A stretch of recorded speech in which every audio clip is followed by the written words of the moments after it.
Having mental illness is not a choice. You are not choosing to be mentally ill any more than a person is choosing to be sick with the flu. Except people don't look at it that way. If you ask them, is it a choice, they would say, no.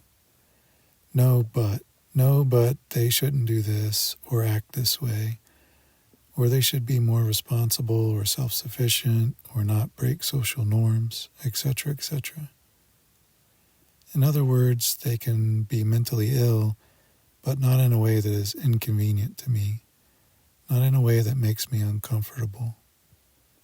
They can be mentally ill, but they are making choices I don't agree with or like.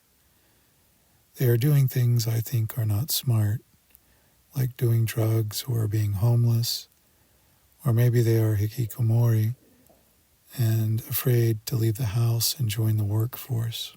To a normal person, having mental health problems is maybe not seen as a choice a person makes, but when you really drill down on what they think, everything related to it is a choice to them. If you are depressed, they say, I was sad once. I just got off my butt and started working. You know what? I felt better right away. If you are having panic attacks, they say, it's all in your head, don't think about it. I was scared once, but look, I'm still here. If you are unable to work most jobs as a result of abuse, trauma, and social ostracization and shaming in the past, they say, just ignore it, it's all in your head, no one cares, I don't like to go to work, but I do it. When a person isn't able to function and conform to society's norms and wishes, it makes life nearly impossible. They either become a burden to someone, and that person probably lets them know that on a daily basis, or they become homeless in one form or another. Maybe they can manage enough to live in a car, if not, they are on the streets. Some people even turn to drugs. Again, people view this as a choice. And if we put aside the discussion of whether humans have free will at all, and assume for this conversation we have some degree of free will, then yes, people choose to use drugs.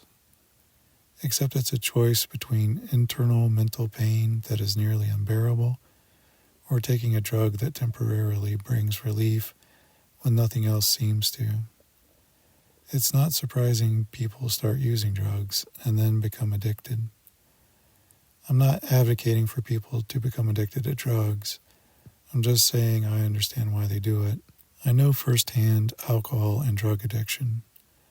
I have been drug-free for 10 years now, but I do miss the escape. The idea of getting sober while living in a tent on some city sidewalk is ridiculous. If people really wanted to solve the drug problems in the world, they would need to address the mental health and home affordability problems. To take it a step further, they would need to address a system that exacerbates all this in the name of profit over any other metric. A system that rewards and glorifies greed, psychopathy, and narcissism as virtues. I guess I've been thinking about shame a lot since it's the next topic I want to address in my main videos.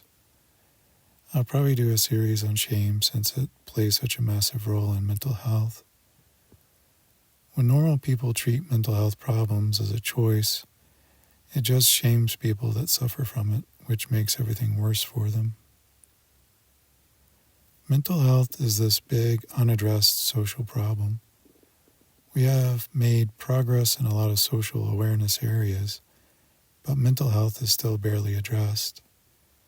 Just like no one chooses to be born gay, no one chooses to be mentally ill. No one wants to suffer and not be able to function in life and go after their dreams. No one chooses to live alone in misery and pain and fear. No one chooses to live in poverty and not get their basic needs met. Anyway, I just needed to write this out. I feel a bit better. Maybe it resonates with some of you. If you can afford to support this work, there is a link below.